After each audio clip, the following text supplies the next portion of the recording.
PM Modi आज 2 अहम बैठकें करेंगे। सुबह 11 बजे कैबिनेट और शाम 5 बजे मंत्रिपरिषद की मीटिंग होगी। मंत्रिपरिषद की ये बैठक महत्वपूर्ण है क्योंकि ये ऐसे वक्त में हो रही है जब राजनीतिक गलियारों में मंत्रिमंडल विस्तार और फेरबदल की अटकलें लगाई जा रही हैं। देश में मनमानी को लेकर ट्विटर पर शिकंजा कसता जा रहा है। संसदीय समिति ने ट्विटर को नोटिस जारी कर 2 दिन के अंदर जवाब मांगा है। केंद्रीय कानून मंत्री रविशंकर प्रसाद और कांग्रेस के सांसद शशि थरूर का अकाउंट लॉक करने को लेकर ये नोटिस जारी किया गया है। वहीं भारत का गलत नक्शा दिखाने पर भोपाल में ट्विटर पर एफआईआर दर्ज की गई है। भोपाल के साइबर सेल में ट्विटर इंडिया के एमडी मनीष माहेश्वरी के खिलाफ एफआईआर दर्ज की गई है। भूपेश सरकार लगातार प्रदेश के विकास की कोशिशों में जुटी है। इसी कोशिश के तहत सीएम भूपेश बघेल विभिन्न विभागों की रिपोर्ट ले रहे हैं। कल मुख्यमंत्री ने ऊर्जा विभाग की समीक्षा की थी, जिसमें अधिकारियों को निर्देश दिए गए थे। मुख्यमंत्री आज मनरेगा रोजगार में बढ़ोतरी, सिंचाई क्षमता में बढ़ोतरी, गौठान आजीविका केंद्र नरवा विकास में प्रभाव और ग्रामीण भूमिहीन मजदूर न्याय योजनाओं की समीक्षा करेंगे। इस बैठक में सीएम बघेल के साथ ही विभागीय मंत्री, आला अधिकारी मौजूद रहेंगे। आपको बता दें, ग्वालियर समेत प्रदेश भर में आज से नर्सें अनिश्चितकालीन हड़ताल पर रहेंगी, जिससे प्रदेश में स्वास्थ्य व्यवस्था पर असर पड़ सकता है। अपनी 10 सूत्रीय मांगों को लेकर नर्सों का क्रमिक प्रदर्शन जारी है। इसके पहले एक दिन के सामूहिक अवकाश पर जाकर नर्सों ने मांग पूरी नहीं होने पर अनिश्चितकालीन हड़ताल पर जाने का ऐलान किया था, लेकिन सरकार की ओर से मांगों पर ध्यान नहीं देने पर अब वो आज से अनिश्चितकालीन हड़ताल पर रहेंगे। स्कूल फीस कम कराने की मांग को लेकर पालक संघ के सदस्य प्रदेश के स्कूली शिक्षा मंत्री इंदर सिंह परमार से मिलने पहुंचे। इस दौरान इंदर सिंह परमार पर अभद्रता करने का आरोप लगा। उन्होंने पालक संघ से कहा, मरना है तो मर जाओ, जो करना है करो। छत्तीसगढ़ में पिछले 24 घंटे में कोरोना के 383 नए मरीज मिले हैं। केवल एक मरीज की जान गई। प्रदेश में अब तक 13,438 मरीज अपनी जान गंवा चुके हैं। छत्तीसगढ़ में बीते 24 घंटे में कोरोना के 676 मरीजों को डिस्चार्ज भी किया जा चुका है। नए मरीजों की बात करें तो सबसे ज्यादा सुकमा से 54, दुर्ग में 26 और रायपुर में 19 नए मरीज मिले हैं। मध्य प्रदेश में बीते 24 घंटे में केवल 38 नए केसेस मिले हैं। 52 में से 37 मरीजों में कोरोना का कोई नया केस नहीं मिला है। प्रदेश में 6 जिले अशोकनगर, बुरहानपुर, देवास, खंडवा, मंडला और सीधी में एक भी नया मरीज नहीं मिला। एमपी में कोरोना रिकवरी रेट बढ़कर 98.8% तक पहुंच गया है। कोरोना संक्रमण में मध्य प्रदेश 32वें स्थान पर है। वहीं वैक्सीनेशन के मामले में 4थे स्थान पर है। सीएम ने कोरोना की समीक्षा में कहा है कि अगर प्रदेश में तीसरी लहर की आहट भी आती है तो सुनाई देना चाहिए। कोरोना की तीसरी लहर से निपटने के लिए इंदौर में तैयारियां शुरू कर दी गई हैं। शहर में करीब 10,000 बिस्तरों की व्यवस्था की जा रही है। साथ ही सीएम शिवराज सिंह चौहान के प्रस्तावित दौरे को देखते हुए अटके हुए कामों में तेजी लाई जा रही है।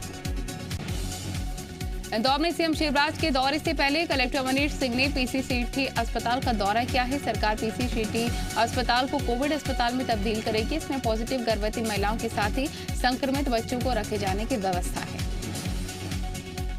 बैतूल में हो रही वैक्सीनेशन के बीच एक ऐसा मामला सामने आया है जिसमें एक शख्स को वैक्सीन तो लगी नहीं, लेकिन उसके वैक्सीन लगे होने का मैसेज भेज दिया गया। अब ये शख्स परेशान है कि उसे वैक्सीन कैसे लगेगी। वहीं अधिकारी अब जांच का भरोसा दिलाते हुए वादा कर रहे हैं। मामला भैंसदेही इलाके का है, जहां पर किसान संजय राठौर ने 5 अप्रैल को कोरोना वैक्सीन का पहला डोज लगवाया था। दूसरे डोज के लिए उन्होंने 28 जून का स्लॉट बुक भी कराया था। मामला सामने आने के बाद जिला टीकाकरण अधिकारी ने जांच का आश्वासन दिया। रायपुर में अब कोचिंग क्लास भी अनलॉक करने के आदेश जारी हो गए हैं। कलेक्टर ने राजधानी में कोचिंग संस्थान खोलने की अनुमति दे दी है और इसको लेकर कुछ गाइडलाइंस भी जारी की गई है। रायपुर में नई गाइडलाइन के तहत 50% क्षमता और एक साथ अधिकतम 50 छात्रों के साथ ही कोचिंग इंस्टीट्यूट संचालित किए जाने की इजाजत होगी। रात 8 बजे तक कोचिंग संस्थान खोले जा सकेंगे। राजनांदगांव में छत्तीसगढ़ यातायात महासंघ के बैनर तले बस ऑपरेटर संघ ने धरना दिया है। बस ऑपरेटर संघ पेट्रोल डीजल के बढ़ते दामों के विरोध और किराया बढ़ाए जाने को लेकर प्रदर्शन कर रहा है। वहीं अपनी मांगे पूरी न होने पर संघ ने 13 जुलाई को खारून नदी में जल समाधि लेने की चेतावनी दी।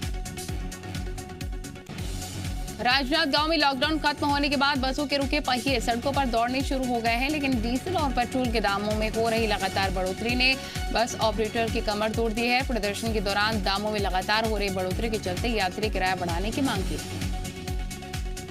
पेट्रोलियम पदार्थों के बढ़ते दाम को लेकर युवा कांग्रेस ने अनोखा प्रदर्शन किया। कार्यकर्ताओं ने घोड़े की सवारी करते हुए विरोध किया है।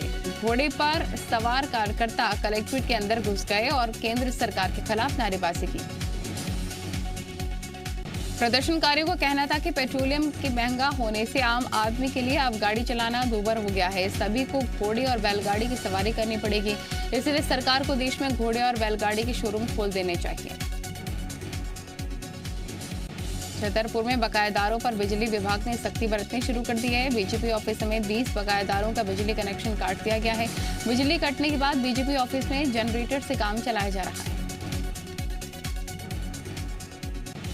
छतरपुर में बिजली विभाग के मुताबिक बीजेपी ऑफिस का 2 लाख से ज्यादा का बिल बकाया है, जिसके कारण कनेक्शन काटा गया है। बकायेदारों को बिल जमा करने के लिए इश्तेहार भी दिया गया था और अब नोटिस देकर 7 दिन का अल्टीमेटम भी दिया गया है। मोच ट्रैक्टर और बंदूक चंबल अंचल की शान रही है। इस शान के लिए चंबल वाले कुछ भी करते हैं, लेकिन उनकी इस कमजोरी का फायदा उठाने की तैयारी बिजली विभाग ने कर ली है। बिजली विभाग ऐसे बकायेदारों की सूची बनवा रही है जिनके नाम से आर्म्स लाइसेंस है। आर्म्स शाखा ने 983 लोगों की लिस्ट बिजली विभाग को उपलब्ध भी करवा दी है। लोगों ने इस फैसले पर सवाल उठाते शुरू कर दिए हैं कि भिंड कलेक्ट्रेट का कहना है इस पर। इसका मकसद जागरूकता लाकर बिजली का बिल जमा करवाना है। बिजली बिल नहीं भरने से जिले की छवि खराब हो रही है। उज्जैन के बड़नगर से कांग्रेस के विधायक मुरली मोरवाल के बेटे करण मोरवाल पर रेप का आरोप लगा है। इंदौर में आईजी ऑफिस पहुंचकर एक युवती ने शिकायत की है और कांग्रेस विधायक मुरली मोरवाल और उनके बेटे को गिरफ्तार करने की मांग की है। कृषि के क्षेत्र में जांच की टीम मुकाम हासिल कर लिया है। जिले के गोठानों में तैयार वर्मी कंपोजिट खाद के 238 सैंपल गुणवत्ता में खरे उतरे हैं। शासन के लैब परीक्षण में पास होने के बाद अब ये खुले बाजार में बिकने के लिए तैयार हैं। जांजगीर में स्व सहायता समूह के सदस्यों को पर्याप्त आमदनी और रोजगार तो मिलेगा ही, साथ ही जिले में जैविक खेती को भी बढ़ावा मिलेगा। 275 नमूने जांच के लिए भेज दिए गए। कमलनाथ ने सीएम शिवराज को पत्र लिखकर कोरोना के समय 3 महीने का बिजली माफ करने की मांग की है। कांग्रेस का आरोप है कि कमलनाथ ने गरीबों के लिए 100 रुपए में 100 यूनिट बिजली देने की योजना बनाई थी, लेकिन अब इस योजना का संबल के जरिए खास लोगों को फायदा पहुंचाया जा रहा है। कांग्रेस के आरोपों पर बीजेपी ने पलटवार करते हुए कहा कि कमलनाथ ने योजना तो बना दी है, लेकिन बिजली कंपनियों को पैसा नहीं दिया है, जिससे बिजली कंपनियां घाटे में चली गई हैं। अब बीजेपी सरकार बिजली कंपनियों के पैसे चुका रही है।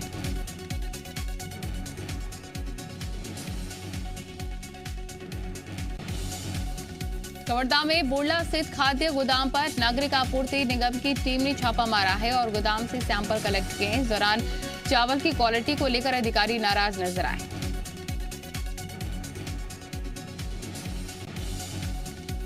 कवर्धा में गोदाम में अनियमितता की शिकायत मिली थी। 1 साल पहले भी एसडीएम ने इस गोदाम में गड़बड़ी पकड़ी थी। इस कार्रवाई से राइस मिल संचालकों में हड़कंप मचा हुआ है।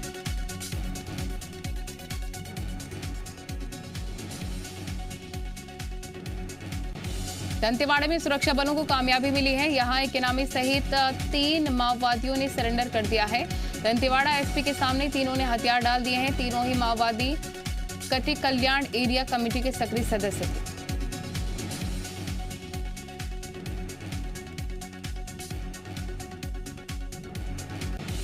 ग्वालियर क्राइम ब्रांच ने 2 चिटफंड कंपनियों के खिलाफ 60 लाख से ठगी का मामला दर्ज कर लिया है। यूपी के डॉक्टर की बेटी की शिकायत पर पुलिस ने मुकदमा दर्ज कर जांच शुरू कर दी है। क्राइम ब्रांच के डीएसपी विजय भदौरिया के मुताबिक पहले भी इन चिटफंड कंपनियों की शिकायत मिली थी।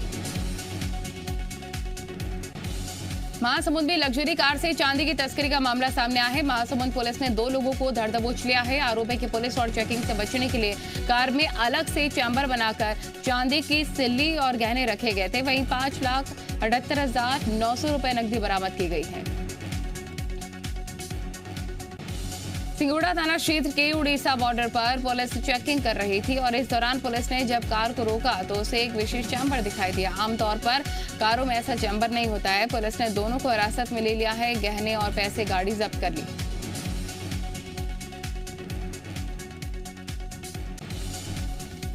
नरसिंहपुर के सिंहपुर गांव में चोरों ने एक मंदिर को निशाना बनाया है और मंदिर में 1 लाख रुपए के जेवरात समेत नगद राशि ले उड़े हैं। वहीं चोरों ने दान पेटी को भी नहीं छोड़ा है। दान पेटी में कितने रुपए थे इसका अनुमान नहीं लगाया जा सकता है।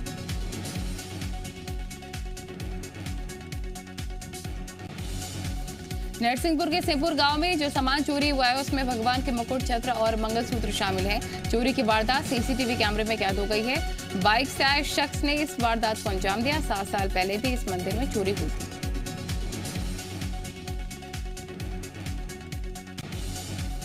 मंदसौर में सड़क हादसे हो गए हैं। इसमें एएसआई राजेंद्र शर्मा की मौत हो गई है। 2 बाइकों के बीच आपस में टक्कर होने से हादसा हुआ। राजेंद्र शर्मा नई आबादी थाने में पदस्थ थे। वो बाइक से कहीं जा रहे थे तभी हादसा हो गया।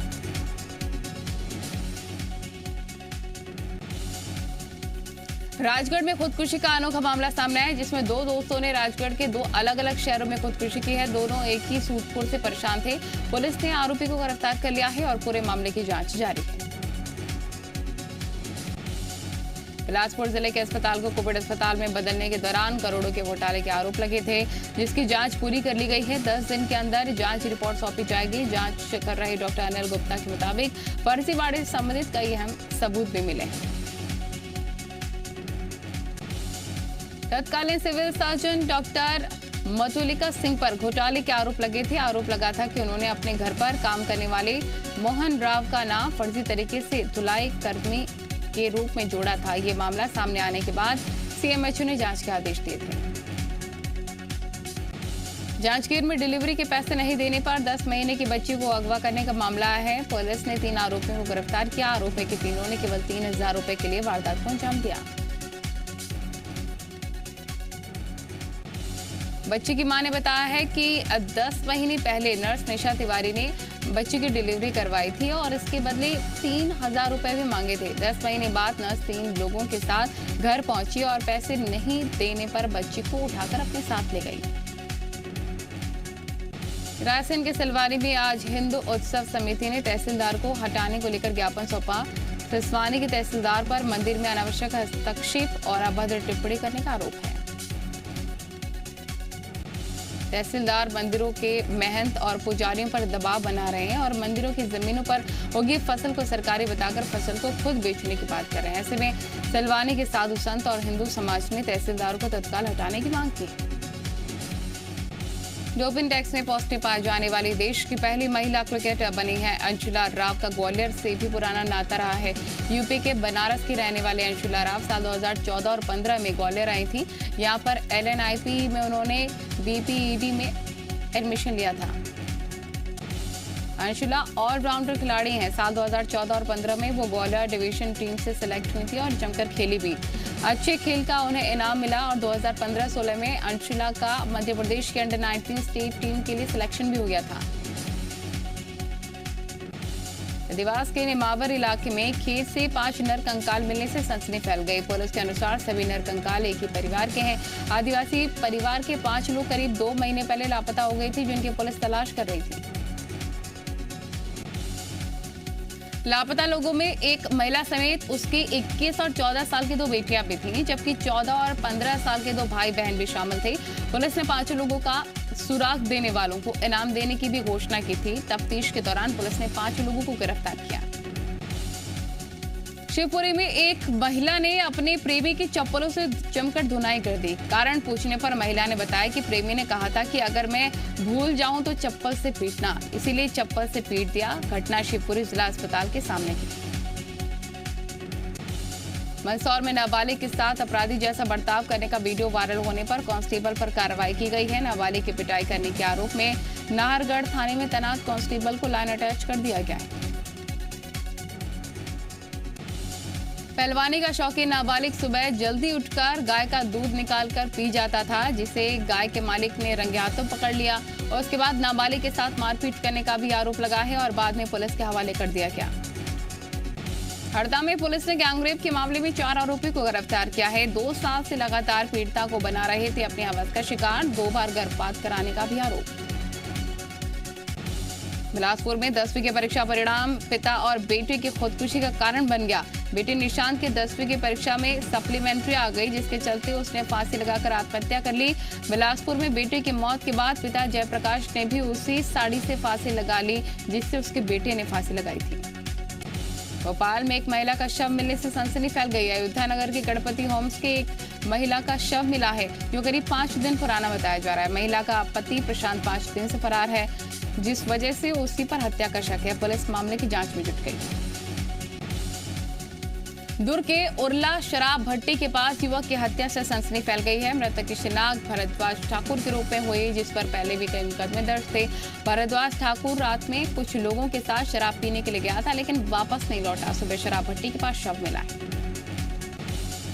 इंदौर में युवक का शव मिलने से सनसनी पन्नी बीनने का काम करता था मृतक। पुलिस ने शव को पोस्टमार्टम के लिए भेजकर जांच शुरू की है। मामला तिलकनगर थाना क्षेत्र का।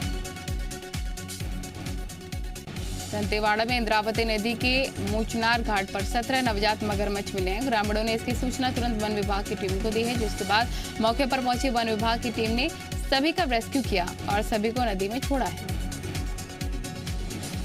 पीएम मोदी ने सुरक्षा को लेकर बड़ी बैठक की। 2 घंटे तक चली बैठक में रक्षा मंत्री राजनाथ सिंह, गृह मंत्री अमित शाह, एनएसए अजीत डोभाल रहे मौजूद। बैठक में रक्षा मंत्री ने भविष्य की चुनौती पर चर्चा की। कश्मीर में सिख लड़कियों के जबरन धर्मांतरण और शादी कराने के मामले में सिखों के प्रतिनिधि मंडल ने गृह राज्य मंत्री से मुलाकात की। धर्मांतरण रोकने के लिए जम्मू कश्मीर में कानून बनाने की मांग की। केंद्र सरकार ने कार्रवाई का दिया भरोसा। बंगाल में चुनावों बाद हुए हिंसा की जांच के लिए पहुंची एनएचआरसी की टीम पर हमले की कोशिश। बीजेपी अध्यक्ष जेपी नड्डा का बयान, जहां टीएमसी वहां अराजकता। 2026 चुनाव तक नहीं भूलने देंगे हिंसा। यूपी के नए डीजीपी के नाम पर सस्पेंस बरकरार। आज रिटायर हो रहे हैं तेज चंद्र अवस्थी, जल्दी ही लग सकती है नाम पर मुहर।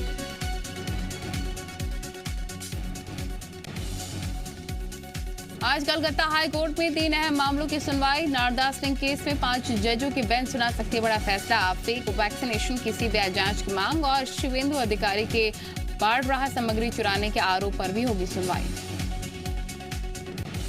आज दिल्ली में होगी जम्मू कश्मीर पर परिसीमन आयोग की बैठक। प्रधानमंत्री की सर्वदलीय बैठक के बाद परिसीमन आयोग की पहली मीटिंग। प्रधानमंत्री ने की थी परिसीमन के काम में तेजी लाने की अपील।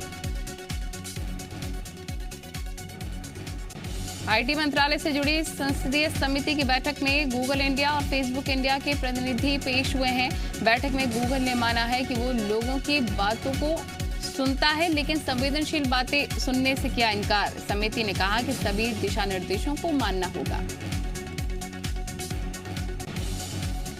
कोवैक्सीन को डब्ल्यूएचओ की मंजूरी दिलाने में भारत बायोटेक ने पार की एक और पड़ाव। 23 जून को डब्ल्यूएचओ के साथ हुई प्री सबमिशन मीटिंग सफल। जुलाई में भारत बायोटेक की डेटा डोसियर को रिव्यू करेगा डब्ल्यूएचओ।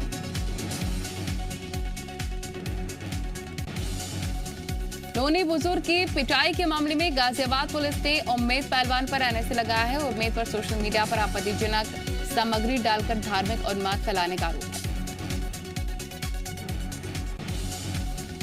ओडिशा के कटक में पुलिस ने साइबर क्राइम करने वाले गिरोह को पकड़ा है। 7 आरोपी गिरफ्तार। आरोपी में 2 सर्विस प्रोवाइडर भी हैं। फेक आईडी का इस्तेमाल करके बनाए थे 16,000 फर्जी सिम। आईसीसी ने T20 वर्ल्ड कप 2021 की तारीख का किया है ऐलान। विश्व कप की शुरुआत 17 अक्टूबर से होगी और इसका फाइनल मुकाबला 14 नवंबर को खेला जाएगा। कोरोना के कारण इस T20 विश्व कप का आयोजन भारत में नहीं होगा। 10,000 मीटर नेशनल दौड़ में झालावाड़ की बेटी ने जीता है गोल्ड। पूर्व मुख्यमंत्री वसुंधरा राजे ने ट्वीट करके दी है पूजा तेजी को बधाई। कहा कि पूजा ने देश और प्रदेश का नाम रोशन किया। 13वीं विंबलडन प्रतियोगिता से पहले ग्राउंड में कोरोना वैक्सीन का खोज करने वालों को स्टैंडिंग ओवेशन। पिछले साल कोरोना महामारी की वजह से रद्द हो गया था टूर्नामेंट। स्पुतनिक वी वैक्सीन को लेकर रूस ने किया है बड़ा दावा। कहा कि डेटा कोरोना वायरस पर 90% प्रभावी है। स्पुतनिक वी ब्रिटेन में पूरी तरह से लॉकडाउन हटाने की तैयारी। पीएम बोरिस जॉनसन ने की है घोषणा। 19 जुलाई से हटेगा लॉकडाउन। जर्मनी ने पुर्तगाल को यात्राओं के लिए प्रतिबंधित देशों की लिस्ट में किया है शामिल। बर्लिन के फैसले पर यूरोपीय संघ ने जताई है नाराजगी। विश्व में तेजी के साथ फैल रहा है डेल्टा वायरस। ब्रिटेन में बीते 24 घंटे में मिले 22,000 से ज्यादा संक्रमित। देश की सुरक्षा को और पुख्ता करने के लिए दक्षिण कोरिया ने किया सुरक्षा ड्रिल। अचानक से होने वाली ड्रोन हमलों से खुद को तैयार रखने के लिए राजधानी सियोल में अभ्यास। इटली के मथुरा में G20 देशों के विदेश मंत्रियों की बैठक। महामारी के बाद 2 सालों में पहली बार हो रही है मुलाकात। 2021 को लेकर खास फैसलों पर चर्चा। जापान के उप रक्षा मंत्री ने ताइवान को दिया है देश का दर्जा, तो भड़का चीन। जापान पर लगाया उल्लंघन का आरोप। जापान ने ताइवान को हर हाल में बचाने की कही थी बात।